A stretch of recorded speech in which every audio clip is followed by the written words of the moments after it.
A finales del siglo XIX, Londres era una ciudad que respiraba poder y riqueza, pero también miseria y oscuridad. Una metrópoli que se alzaba como símbolo de la modernidad victoriana, iluminada por lámparas de gas, recorrida por carruajes y trenes, vestida de elegancia en sus distritos más prósperos, pero que al mismo tiempo ocultaba en sus entrañas la desesperación de miles de personas que vivían en la penuria absoluta. En ese contraste tan brutal, en esa ciudad partida en dos, surgiría una figura que con el tiempo se transformaría en leyenda: Jack el Destripador. Un asesino cuyo nombre ha sobrevivido más de un siglo, cuyas fechorías siguen despertando morbo, curiosidad e incluso miedo, y cuya identidad continúa siendo uno de los grandes misterios sin resolver de la historia criminal. Bienvenidos.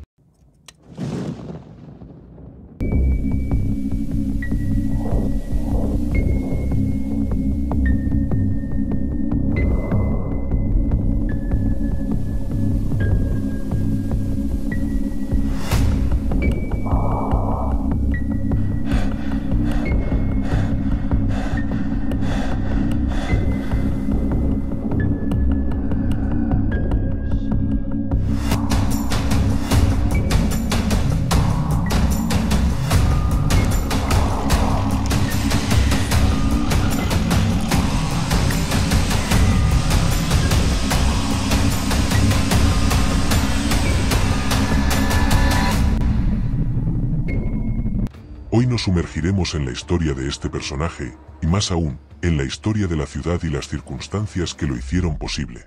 Vamos a recorrer juntos las calles estrechas, los callejones húmedos y mal iluminados, los mercados atestados de ruido y miseria, y los albergues en los que las personas dormían hombro con hombro, compartiendo el calor humano para combatir el frío. Y también hablaremos de las víctimas, de las mujeres que se cruzaron con aquel asesino y que se convirtieron en parte de un relato que aún fascina a millones de personas en todo el mundo. Para entender a Jack el Destripador, primero debemos entender el Londres en el que vivió. Porque este asesino no apareció en un vacío. Se movía en una ciudad concreta, en un momento muy específico, y fue esa ciudad la que creó las condiciones para que sus crímenes quedaran grabados en la historia. La Londres victoriana era una de las urbes más grandes y avanzadas del planeta. Era el corazón del Imperio Británico, que en aquel tiempo dominaba vastos territorios y comerciaba con casi todos los rincones del globo. Desde los muelles de Londres partían barcos cargados de mercancías, y también llegaban productos exóticos, especias, telas, carbón, té, todo lo que mantenía en funcionamiento la maquinaria imperial. Sin embargo, esa prosperidad no se repartía de forma equitativa. Mientras en el West End los nobles y burgueses asistían a teatros, banquetes y bailes de gala, en el East End, particularmente en barrios como Whitechapel, la realidad era mucho más dura. El East End de Londres era un lugar donde la pobreza marcaba la vida de sus habitantes. Sus calles estaban repletas de inmigrantes, trabajadores mal pagados, mujeres solas que luchaban por sobrevivir y niños que crecían en la indigencia. Las viviendas eran insalubres, a menudo simples habitaciones compartidas por familias enteras o por grupos de personas sin relación alguna, todos hacinados en un mismo espacio. El olor de la ciudad era penetrante, humo de carbón mezclado con el hedor de las cloacas abiertas, el sudor de las multitudes, los animales que todavía transitaban por las calles, y los restos de comida arrojados en cada esquina.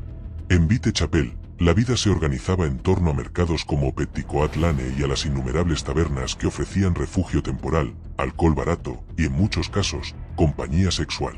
Para miles de mujeres, la prostitución era la única forma de ganar algunas monedas con las que pagar una cama en un albergue nocturno. No había casi opciones para ellas. Trabajar como costureras, lavanderas o vendedoras ambulantes apenas proporcionaba lo suficiente para comer, y muchas veces la desesperación empujaba a estas mujeres a la calle, buscando clientes que pagaran por unas horas de intimidad. Las calles eran oscuras, pues la iluminación a gas apenas llegaba a las zonas más pobres, y la niebla, ese elemento tan característico de Londres, hacía que cada rincón se convirtiera en un escondite perfecto. El humo de las fábricas y las chimeneas de las casas se mezclaba con la humedad, creando una bruma espesa que dificultaba la visión y daba a la ciudad un aire fantasmal. En este escenario, un asesino podía moverse con facilidad, desaparecer entre las sombras, confundirse entre la multitud o simplemente escapar sin ser visto. La policía metropolitana, por su parte, no contaba con los recursos necesarios para controlar aquella maraña de calles y habitantes. Los métodos de investigación eran rudimentarios. No existían las huellas dactilares, ni análisis forenses como los conocemos hoy. El trabajo policial se basaba en patrullas a pie, testigos presenciales y la experiencia de los agentes. Además, la desconfianza hacia la policía era común entre los pobres del East End, que veían en los uniformados a representantes de una autoridad que poco hacía por mejorar sus vidas. La prensa, en cambio, era un actor fundamental. Los periódicos se vendían como pan caliente, y las historias de crímenes y asesinatos se convirtieron en un producto rentable. El caso de Jack el Destripador encontró en este ambiente mediático el caldo de cultivo perfecto. Los diarios publicaban rumores, hipótesis, cartas y relatos morbosos que no solo informaban, sino que también alimentaban el miedo y la fascinación. Antes de que los crímenes comenzaran, Whitechapel ya era conocido como un barrio peligroso. El alcoholismo era endémico, las pandillas de jóvenes se organizaban para robar, y las peleas eran parte de la vida cotidiana. Los informes de la época describen cómo las mujeres pedían unas pocas monedas para una cama. Si no lograban reunir la suma, dormían en la calle, en mercados cerrados, en escaleras o en cualquier rincón que ofreciera algo de resguardo. La pobreza extrema hacía que cada día fuera una lucha por sobrevivir. En este contexto, no sorprende que un asesino como Jack pudiera moverse con tanta impunidad. Sus víctimas pertenecían a una clase social invisible para los más poderosos, mujeres cuyas muertes tal vez no habrían causado gran revuelo de no ser por la brutalidad con que fueron atacadas. Pero los crímenes eran tan atroces, tan macabros, que llamaron la atención no solo de la policía y la prensa, sino de toda la ciudad. Londres descubrió con horror que alguien estaba matando de una forma que nunca antes había visto, y que nadie parecía capaz de detenerlo. Imaginemos por un momento caminar por Whitechapel en 1888, el año de los asesinatos. El suelo de piedra está húmedo por la llovizna, la niebla se arremolina alrededor de los faroles de gas, las voces de borrachos se escuchan a lo lejos, mezcladas con el llanto de un bebé en alguna vivienda cercana.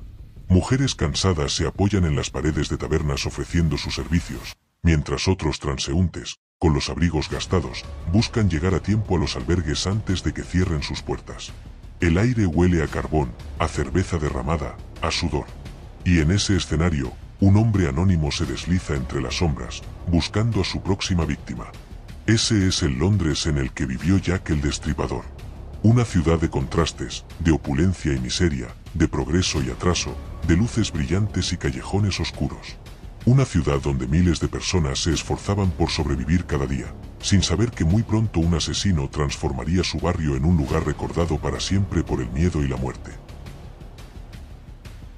Las víctimas de Jack el Destripador no eran nombres fríos en un expediente policial.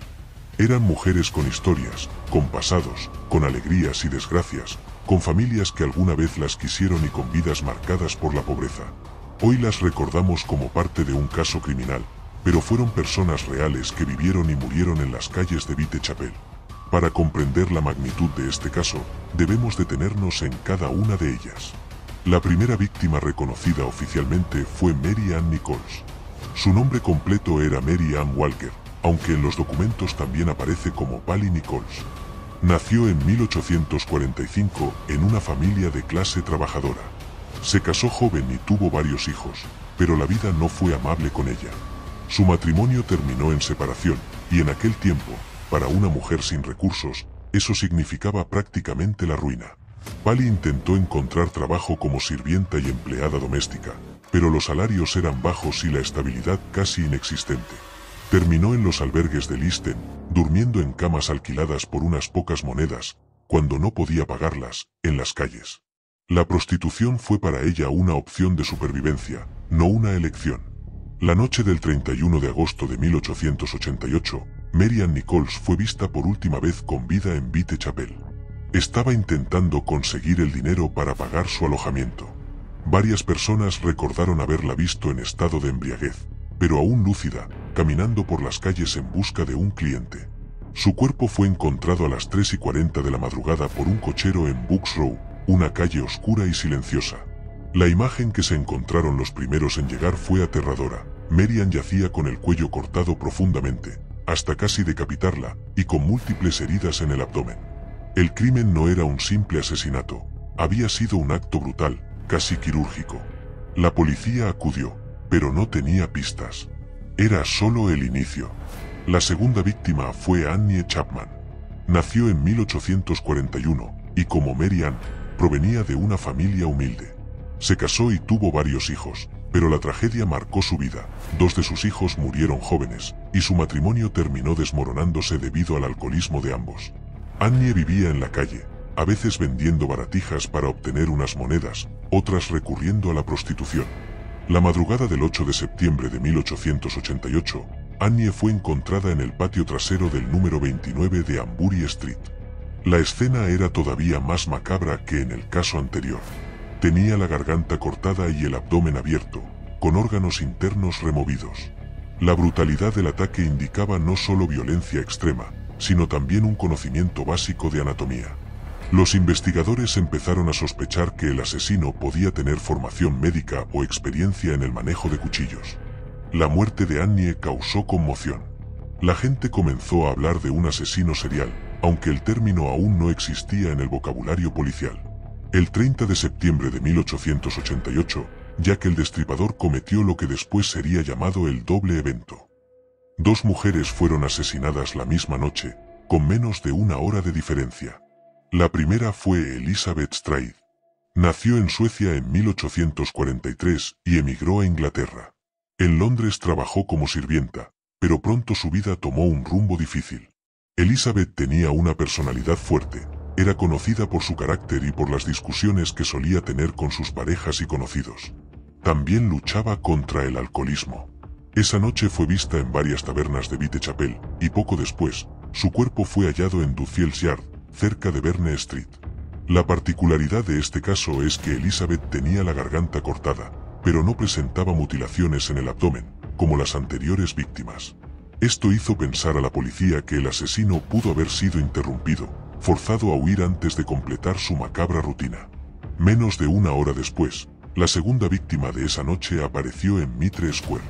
Se llamaba Catherine Eddowes. Nació en 1842 en Wolverhampton, y tras una infancia marcada por la pobreza, vivió en Londres trabajando como costurera, vendedora de flores y ocasionalmente como prostituta.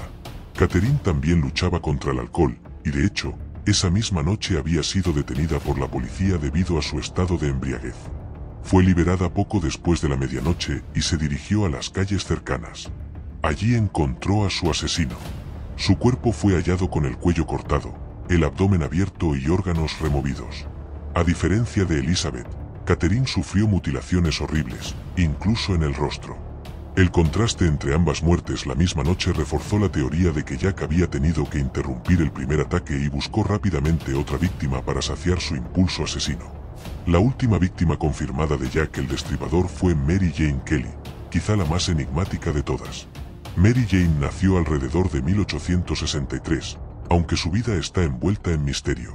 Se cree que era originaria de Irlanda o Gales, que había trabajado como sirvienta y que había pasado un tiempo en París. Era más joven que las demás víctimas, y según testigos, más atractiva físicamente, lo que le permitía obtener ingresos como prostituta con más facilidad. Mary Jane vivía en una pequeña habitación en Miller's Court, en Whitechapel. El 9 de noviembre de 1888, su cuerpo fue encontrado en su propia cama, en lo que es considerado el asesinato más brutal de Jack el Destripador. Mary Jane estaba tan mutilada que la escena resultaba indescriptible incluso para los médicos forenses de la época. Su rostro estaba destrozado, sus órganos extraídos y dispuestos alrededor de la habitación. El grado de violencia fue tal que marcó el clímax del caso. Después de Mary Jane Kelly, los asesinatos se detuvieron abruptamente. Además de estas 5 víctimas conocidas como el canon oficial de Jack el Destripador, existieron otras muertes en el East en que algunos relacionan con él. Sin embargo, la mayoría de los historiadores coinciden en que estas 5 son las únicas que se pueden atribuir con certeza al mismo asesino, debido a las similitudes en el modus operandi. Cada una de estas mujeres representa más que una víctima de un crimen. Representan las duras condiciones de vida en Londres victoriano, la vulnerabilidad de las clases más pobres y la manera en que la sociedad marginaba a quienes no tenían recursos. Jack el Destripador no eligió al azar, atacaba a las más indefensas, a las que la sociedad había olvidado, a quienes estaban solas en la oscuridad. El modo en que Jack el Destripador actuaba fue lo que lo convirtió en un asesino tan aterrador y al mismo tiempo tan enigmático. Sus crímenes no fueron improvisados. Cada asesinato tenía un patrón reconocible, un estilo particular, una huella que lo distinguía de cualquier otro criminal de la época. En primer lugar, debemos hablar de la selección de las víctimas. Todas ellas eran mujeres de clase baja, que se ganaban la vida como prostitutas ocasionales o habituales. No se trataba de mujeres elegidas al azar entre la multitud. Jack buscaba a quienes estaban solas en la madrugada, generalmente alcoholizadas, vulnerables, sin protección, sin alguien que pudiera testificar o intervenir. Las cazaba en las calles oscuras del East End, en lugares donde la luz era escasa y la vigilancia casi inexistente. El asesino actuaba siempre en la noche, preferiblemente en las primeras horas de la madrugada, entre las 12 y las 5 de la mañana. Escogía rincones apartados, callejones, patios traseros, o incluso la habitación de Mary Jane Kelly. Lugares donde tenía el tiempo suficiente para cometer los crímenes sin ser descubierto, aunque en ocasiones, como en el caso de Elizabeth Stride, parece que fue sorprendido y tuvo que huir antes de culminar su macabra obra. El ataque comenzaba siempre con un corte profundo en la garganta, casi siempre de izquierda a derecha, lo que llevó a algunos investigadores a pensar que Jack podía ser zurdo. Este corte era tan profundo que en algunos casos rozaba la decapitación. Con este primer movimiento, el asesino aseguraba que la víctima muriera en segundos, sin posibilidad de defensa o de pedir ayuda. Una vez asegurada la muerte, venía lo más aterrador, las mutilaciones. En los cuerpos de sus víctimas, ya que el destripador abría el abdomen con precisión, extraía órganos y en algunos casos los colocaba alrededor del cadáver. A Mary Ann Nichols y Annie Chapman les practicó cortes limpios, casi quirúrgicos. En el caso de Catherine Edoves, se llevó consigo un riñón. En el de Annie Chapman, extrajo el útero. Estos detalles sembraron la idea de que el asesino tenía conocimientos de anatomía, de cirugía o incluso de carnicería. Los médicos forenses debatieron intensamente este punto. Era un doctor frustrado, un estudiante de medicina, un carnicero acostumbrado a despiezar animales, o simplemente alguien con práctica en cortar cuerpos. El debate sigue abierto hasta el día de hoy. La precisión de los cortes llevó a muchos a pensar que Jack no solo era un hombre violento, sino también alguien obsesionado con un ritual. No mataba únicamente por impulso, parecía seguir un propósito oscuro, una especie de lógica que solo él comprendía. Esa lógica estaba vinculada al sadismo, a la dominación absoluta de la víctima y a la exhibición de poder frente a la sociedad. Psicológicamente, los expertos posteriores lo describieron como un hombre meticuloso, calculador, con una mente retorcida. Alguien con capacidad para controlar su entorno, para escoger cuándo y dónde atacar, pero al mismo tiempo incapaz de resistir sus propios impulsos asesinos. Para muchos criminólogos modernos, Jack el Destripador representa la figura arquetípica del asesino serial, metódico, cruel, frío, pero también inteligente y astuto para evadir la justicia. Y como si todo esto no fuera suficiente, en medio del terror que ya causaba en las calles, comenzaron a llegar las cartas. Mensajes enviados a la policía y a la prensa, firmados nada menos que por Jack el Destripador. Fue en esas cartas donde nació el apodo con el que lo conocemos hasta hoy. La primera carta famosa fue la conocida como Dear Boss. Llegó a la Central News Agency a finales de septiembre de 1888. En ella, el autor se burlaba de la policía, asegurando que seguiría matando y que no podían atraparlo. La carta decía, entre otras cosas, que disfrutaba cortando orejas y que su firma sería Jack the Ripper, Jack el Destripador. Hasta ese momento, nadie había llamado así al asesino. Fue este escrito lo que dio origen al nombre que luego resonaría en periódicos de todo el mundo. Poco después, otra carta conocida como Saucy Jackie llegó a las oficinas de prensa. En ella, el autor mencionaba el doble asesinato de Elizabeth Stride y Catherine Edoves, afirmando que había sido él quien lo había cometido. Lo inquietante es que esa carta llegó justo después de los crímenes, con detalles que parecían auténticos, lo que hizo pensar a muchos que efectivamente había sido escrita por el verdadero asesino. No fue la única. Decenas, incluso cientos de cartas fueron recibidas en los meses siguientes. Algunas con descripciones de futuros crímenes, otras con dibujos grotescos, muchas llenas de insultos y provocaciones hacia la policía. Entre ellas destacó la llamada From Hell, enviada a George Lust, presidente de un comité vecinal de vigilancia. Esta carta venía acompañada de una pequeña caja que contenía medio riñón humano, preservado en alcohol. En el texto, el autor aseguraba que el órgano era de Catherine Edoves, una de sus víctimas. La autenticidad de estas cartas sigue siendo un misterio. Algunos historiadores creen que la mayoría fueron bromas crueles enviadas por periodistas o ciudadanos aburridos. Pero otras parecen contener información que solo el asesino podía conocer. Lo cierto es que estas misivas tuvieron un impacto tremendo. Alimentaron el miedo, multiplicaron los rumores y crearon la imagen del asesino como alguien burlón, retador, que disfrutaba jugando con la policía y con la prensa. El efecto fue devastador en la opinión pública. Los periódicos publicaban las cartas con titulares sensacionalistas, lo que aumentaba las ventas y mantenía a toda Inglaterra pendiente de cada palabra firmada por Jack el Destripador. La ciudad entera hablaba de él, y su figura se transformaba en un mito viviente. La combinación de crímenes brutales, mutilaciones extrañas y cartas desafiantes convirtió a Jack en una especie de espectro. No solo era un asesino en las calles, era un fantasma que se colaba en cada conversación, en cada periódico, en cada rumor. Londres ya no solo temía sus cuchillos, temía también sus palabras. La policía de Londres, específicamente Scotland Yard, fue puesta a prueba como nunca antes durante los crímenes de Jack el Destripador. Y aunque desplegaron recursos, hombres y largas jornadas de investigación, la verdad es que el asesino siempre estuvo un paso adelante. El caso se convirtió en un espejo de las limitaciones policiales de la época, con el tiempo, en una mancha que dañó seriamente la reputación de la institución. En 1888, las técnicas de investigación eran extremadamente rudimentarias si las comparamos con las actuales. No existían las huellas dactilares como método de identificación. El ADN ni siquiera estaba en la imaginación de los científicos. La fotografía policial apenas comenzaba a usarse de forma experimental, y el análisis forense se reducía a observaciones médicas básicas sobre la causa de la muerte. Los policías dependían sobre todo de testigos, confesiones y de atrapar a alguien en el acto. Contra un asesino tan calculador, esto era prácticamente inútil. Scotland Yard designó a varios de sus mejores hombres para el caso.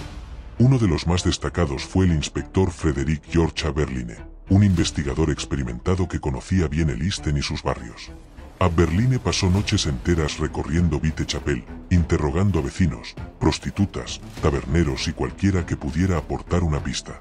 Se involucró de tal forma que incluso años después de retirado seguía siendo consultado sobre el caso. Aún así, la policía se enfrentaba a un problema enorme: la desconfianza de la población. Los habitantes del East End, acostumbrados a ser ignorados por las autoridades, no confiaban en que Scotland Yard realmente quisiera protegerlos. Muchos se mostraban reacios a colaborar, algunos mentían deliberadamente, y otros inventaban historias para llamar la atención de los periódicos. Además, la falta de comunicación entre las distintas comisarías complicaba todo. Londres estaba dividido en jurisdicciones, y no siempre se compartía la información de manera efectiva. Por eso, pistas valiosas se perdieron, testigos no fueron interrogados a tiempo, y detalles importantes se desestimaron. En varias ocasiones, hubo testigos que aseguraron haber visto a las víctimas poco antes de ser asesinadas en compañía de hombres misteriosos. Sin embargo, sus descripciones eran vagas: un hombre de aspecto extranjero, un sujeto con bigote, un hombre de ropa oscura. Nunca hubo un retrato claro, y las pistas se diluían en medio del caos de la ciudad. Uno de los errores más recordados fue la limpieza apresurada de una prueba escrita en una pared. El 30 de septiembre de 1888, la misma noche del doble evento en que fueron asesinadas Elizabeth Stride y Catherine Eddowes, la policía encontró un mensaje escrito con tiza en un muro cercano a la escena. El texto decía: "Los judíos son los hombres que no serán culpados de nada". La inscripción podía interpretarse de varias maneras, y algunos creían que era una pista directa del asesino. Sin embargo, el comisionado de policía, Charles Warren, ordenó que la frase fuera borrada inmediatamente por temor a que provocara disturbios antisemitas. Con esa decisión, se perdió para siempre una posible evidencia crucial. La presión social aumentaba cada día. Los periódicos atacaban duramente a la policía, acusándola de incompetente. Las caricaturas mostraban a Scotland Yard como torpe y ciega. Mientras tanto, Jack seguía matando. La tensión era tan grande que incluso ciudadanos comunes comenzaron a organizar sus propias patrullas. Comités de vecinos recorrían las calles armados con palos, decididos a atrapar al asesino por su cuenta. Era la prueba de que la confianza en la policía había tocado fondo. Hubo momentos en que la policía creyó estar cerca de atrapar a Jack. Se detuvo a decenas de sospechosos, algunos por comportamiento extraño, otros por simple coincidencia. Pero uno tras otro fueron liberados al no haber pruebas reales en su contra. En total, se llegó a interrogar a más de 2000 personas y se detuvo formalmente a más de un centenar. Sin embargo, ninguna evidencia era concluyente. El clima dentro de Scotland Yard se volvió tenso. Algunos altos mandos defendían la teoría de que el asesino era un habitante local de East End, alguien que conocía bien el terreno. Otros pensaban que debía tratarse de un extranjero, quizás un inmigrante polaco o judío, lo que reflejaba también los prejuicios de la época. Las diferencias internas y las disputas entre mandos hicieron que la investigación no tuviera una dirección clara. Un ejemplo de esta confusión fue el caso de los sospechosos médicos. Varios doctores fueron señalados como posibles culpables debido a la precisión de los cortes.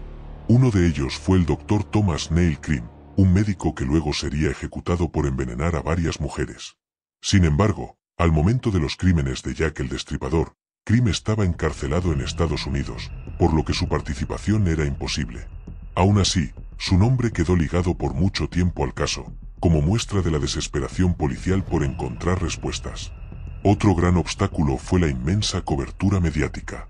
Cada asesinato era noticia de primera plana, cada rumor se amplificaba, cada carta enviada a los periódicos se tomaba en serio. La policía se encontraba persiguiendo sombras, confundida entre la realidad y las exageraciones de la prensa. Y en esa confusión, Jack se movía libremente. El resultado de todo esto fue que, pese a los esfuerzos, pese a las patrullas, los interrogatorios y las horas de trabajo, la policía jamás pudo atrapar al asesino. No hubo arresto definitivo, no hubo juicio, no hubo condena. Jack el Destripador se esfumó en la niebla de Londres sin dejar más rastro que sus víctimas y sus crímenes. Y así, mientras la frustración crecía y la ciudad seguía con miedo, comenzaron a multiplicarse las teorías sobre quién podía ser. Porque si la policía no podía resolverlo, la gente intentaría hacerlo por su cuenta. Y de allí nacieron los sospechosos más famosos de la historia. Cuando los asesinatos de Whitechapel estremecieron Londres, la necesidad de encontrar a un culpable fue inmediata. La policía no lograba resultados, y la población exigía respuestas. La prensa, por su parte, se alimentaba de cada rumor, cada pista y cada sospecha, convirtiendo a Jack el Destripador en un personaje casi mitológico. Con el paso de los años, la lista de posibles culpables creció hasta incluir a cientos de nombres. Sin embargo, algunos se repiten una y otra vez en la historia, y son los sospechosos más estudiados, debatidos y polémicos. Uno de los más mencionados es Montague John Druitt. Druitt era un abogado y profesor, proveniente de una familia de clase media acomodada. Era un hombre culto, con conexiones sociales, pero también con una vida personal complicada. En diciembre de 1888, poco después del último asesinato atribuido a Jack, Druitt fue hallado muerto en el río Támesis. Había dejado pistas de que padecía problemas mentales, y se especuló que pudo haberse suicidado. Para algunos investigadores de la época, su muerte coincidía de forma sospechosa con la desaparición de Jack el Destripador. Si Druitt fue el asesino, explicaría por qué los crímenes cesaron abruptamente. Sin embargo, no existe evidencia directa que lo vincule a los asesinatos. Su nombre quedó marcado principalmente por la coincidencia en las fechas y por su aparente inestabilidad mental. Otro de los principales sospechosos fue Aaron Kosminski, un inmigrante polaco que vivía en el East End. Kosminski era barbero y padecía problemas de salud mental. De hecho, poco tiempo después de los crímenes fue internado en un asilo psiquiátrico, donde permaneció el resto de su vida. Varios policías de la época lo señalaron como el posible culpable, y en el siglo XXI se realizaron estudios de ADN en una prenda atribuida a una de las víctimas que parecían señalar a Kosminski. Sin embargo, los métodos de análisis y la autenticidad de la prenda fueron puestos en duda. A pesar de esto, Kosminski sigue siendo uno de los sospechosos más populares, ya que su perfil encaja con la idea de un hombre solitario, con problemas mentales y que vivía cerca de la zona de los crímenes. Otro nombre recurrente es el del pintor Walter Sickert. Sickert era un artista de la época victoriana, conocido por sus obras que retrataban escenas urbanas y personajes misteriosos. Décadas después, algunos investigadores comenzaron a sospechar de él, argumentando que sus cuadros parecían contener referencias inquietantes a los crímenes de Whitechapel. La escritora Patricia Cornwell llegó a afirmar que Sickert era Jack el Destripador, basándose en análisis de ADN de cartas atribuidas al asesino. Sin embargo, muchos expertos consideran esta teoría débil y poco convincente. Aún así, la idea de que un artista de renombre pudiera ocultar una doble vida como asesino despiadado sigue fascinando a muchos. Además de estos sospechosos principales, hubo otros igualmente intrigantes. El príncipe Alberto Víctor, nieto de la reina Victoria, fue vinculado en teorías conspirativas que afirmaban que miembros de la familia real estaban implicados en los crímenes o en su encubrimiento. Aunque estas teorías carecen de pruebas sólidas, ganaron popularidad porque reflejaban la desconfianza del pueblo hacia las élites y el poder. Según algunas versiones, los asesinatos habrían sido una forma de silenciar a mujeres que conocían secretos comprometedores sobre la familia real. Otro sospechoso fue el Dr. Francis Tumbletti, un médico estadounidense que estaba en Londres durante los crímenes. Tumbletti tenía fama de ser excéntrico y de guardar un profundo odio hacia las mujeres, en especial hacia las prostitutas. Fue arrestado por delitos menores, pero logró huir a Estados Unidos, lo que alimentó la sospecha de que pudo ser el asesino. Aunque nunca se presentaron pruebas firmes en su contra, su perfil encajaba con la idea de un hombre con conocimientos médicos y un odio visceral hacia las mujeres. También se mencionó al carnicero local. Dado que los crímenes mostraban cortes precisos, algunos pensaban que solo alguien habituado a desollar animales podría haberlos realizado. La idea de un carnicero de listen como Jack el Destripador era lógica, alguien con acceso a cuchillos afilados, acostumbrado a trabajar con rapidez y que pasaría inadvertido al caminar manchado de sangre. Sin embargo, nunca se logró identificar a un sospechoso concreto dentro de este perfil. El caso de James Maybrick es otro de los más curiosos. Maybrick era un comerciante de algodón de Liverpool. En los años 90, apareció un supuesto diario escrito por él, en el que confesaba ser Jack el Destripador. El diario detallaba los crímenes con un lenguaje que parecía auténtico.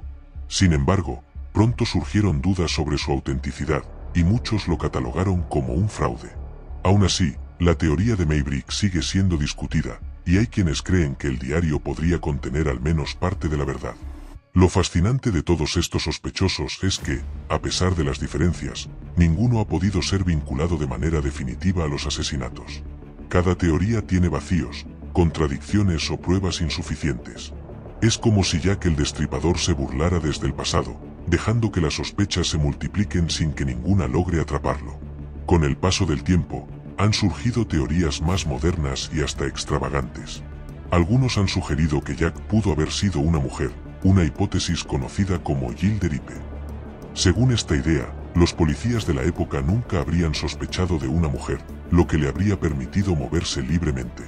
Otros han propuesto que el asesino era en realidad un grupo de personas actuando juntas, lo que explicaría cómo pudo matar y luego desaparecer sin ser visto. La diversidad de teorías demuestra algo muy claro, ya que el Destripador no es solo un asesino sin identificar, es también un misterio que ha alimentado la imaginación colectiva durante más de un siglo. Cada generación encuentra un nuevo culpable, una nueva explicación, una nueva obsesión. Y quizás, esa es la razón por la cual su figura sigue tan presente en la cultura popular. Lo cierto es que, más allá de los nombres y las hipótesis, nadie ha podido resolver el enigma. Jack el Destripador se escabulló entre la niebla de Londres, y con él se llevó la respuesta definitiva. Solo nos quedan las preguntas, las especulaciones y el eco de unos crímenes que jamás encontraron justicia. El caso de Jack el Destripador no terminó en 1888. De hecho, podría decirse que apenas comenzaba. Aunque los crímenes dejaron de ocurrir, el misterio de su autoría quedó grabado en la memoria colectiva. Desde entonces, Jack ha sido mucho más que un asesino. Se convirtió en un símbolo, en un arquetipo del mal, en un enigma sin resolver que alimenta tanto el miedo como la fascinación. En primer lugar, su impacto inmediato se sintió en la prensa victoriana. Los periódicos de Londres aprovecharon cada detalle del caso, cada nueva carta recibida, cada rumor en los barrios bajos, para llenar páginas enteras. El periodismo sensacionalista, que ya existía, encontró en Jack el Destripador su primer gran monstruo moderno. La gente corría a comprar los diarios para enterarse de las últimas novedades, y el East End se convirtió en una especie de espectáculo morboso al que acudían curiosos de todas partes de la ciudad. El fenómeno mediático alrededor del Destripador fue tan grande que muchos historiadores lo consideran el inicio de la cultura del crimen como entretenimiento de masas. El impacto no quedó en la prensa. Muy pronto, la figura de Jack el Destripador comenzó a inspirar literatura. Escritores de la época y de las décadas siguientes usaron su imagen como metáfora del mal urbano, del peligro oculto en las sombras de la ciudad. Obras de ficción lo convirtieron en villano, en demonio, en ser casi sobrenatural. Una de las conexiones literarias más famosas es la que lo relaciona con la novela de Robert Louis Stevenson, El extraño caso del Dr. Jekyll y el Sr. Hyde, publicada en 1886. Aunque no hay evidencia de que Jack se inspirara en esa historia, el público rápidamente asoció al asesino con la idea de una doble vida, un hombre aparentemente común que escondía un monstruo interior. Con el paso de los años, Jack el Destripador se instaló también en el cine. Desde las primeras películas mudas hasta las producciones modernas, su figura ha sido retratada de mil maneras. Algunas películas lo muestran como un criminal realista, un asesino de prostitutas en el Londres victoriano. Otras lo convierten en una figura casi mítica, en un villano que escapa al paso del tiempo. En varias historias, incluso se le enfrenta con detectives ficticios como Sherlock Holmes, en una mezcla de realidad y ficción que fascina al espectador. La televisión y los documentales han multiplicado su legado. Cada pocos años aparece un nuevo programa que promete revelar la verdadera identidad de Jack el Destripador, presentando nuevas pruebas, nuevas teorías o análisis científicos modernos. Se han hecho reconstrucciones históricas, entrevistas con criminólogos y hasta pruebas de ADN en objetos de la época. Sin embargo, ninguna de estas investigaciones ha logrado ofrecer una respuesta definitiva. Más bien, han servido para mantener vivo el debate y para que nuevas generaciones conozcan el caso. En la cultura popular, Jack el Destripador se convirtió en un ícono. Su nombre aparece en cómics, en novelas gráficas, en series de televisión, en canciones e incluso en videojuegos. Es un personaje que representa lo inexplicable, lo monstruoso y lo humano al mismo tiempo. Alguien que no fue atrapado, que pudo caminar entre la multitud, y que sigue siendo recordado más de un siglo después. Pero el legado de Jack no se limita al entretenimiento. También influyó profundamente en la criminología. Los crímenes de Whitechapel impulsaron la idea de los perfiles criminales. Aunque rudimentaria, la policía ya intentaba describir el tipo de persona que podía haber cometido los asesinatos. Con el tiempo, los estudiosos del comportamiento criminal miraron hacia Jack como un caso fundacional, como el punto de partida para comprender a los asesinos en serie. Incluso hoy, en manuales de criminología, se menciona a Jack el Destripador como un ejemplo clásico de asesino serial organizado, con patrones claros y motivaciones que se analizan desde distintas perspectivas psicológicas. El impacto cultural también se siente en Londres, en la forma en que la ciudad recuerda esta parte oscura de su historia. En el barrio de Whitechapel se organizan recorridos turísticos que llevan a los visitantes por los callejones donde ocurrieron los crímenes. Estos tours mezclan datos históricos con narraciones teatrales, y son una de las atracciones más populares para los turistas interesados en la historia macabra de la ciudad. El lugar que un día fue escenario de miseria y horror, hoy es un punto de encuentro para curiosos y aficionados al misterio. Sin embargo, el legado de Jack también nos habla de algo más profundo, la fascinación humana por el mal.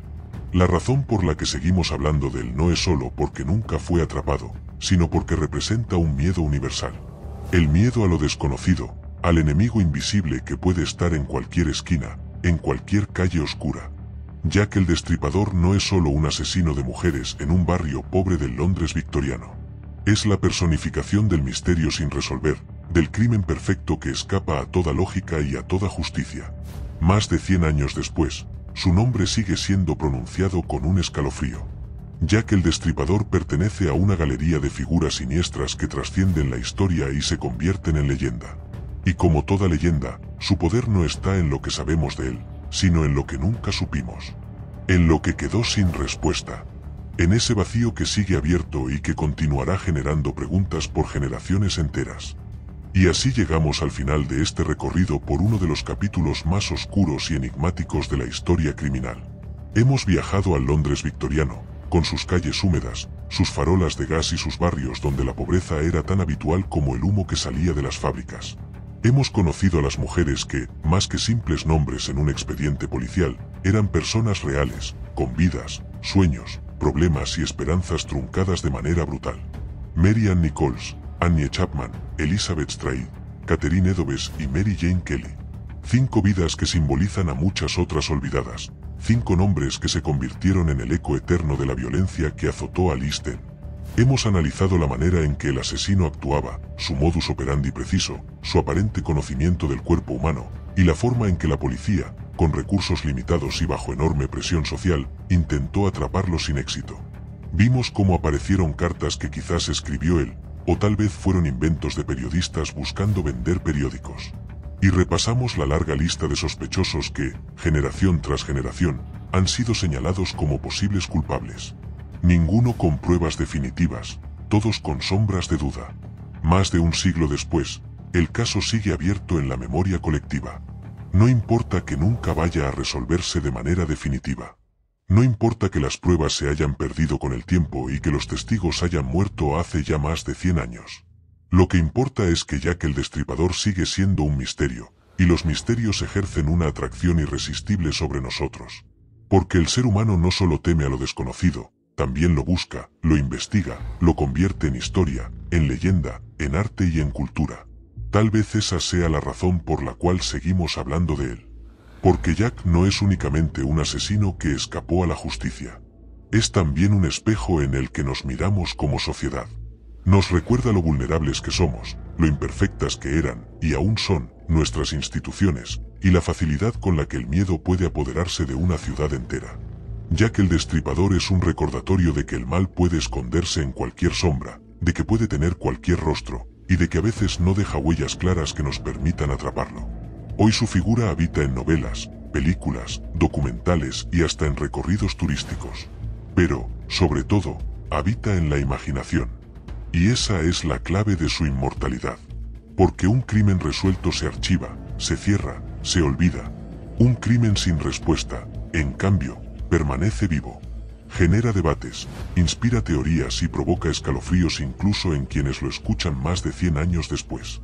Ahora, después de este viaje por el Londres de 1888, la pregunta queda abierta para ti.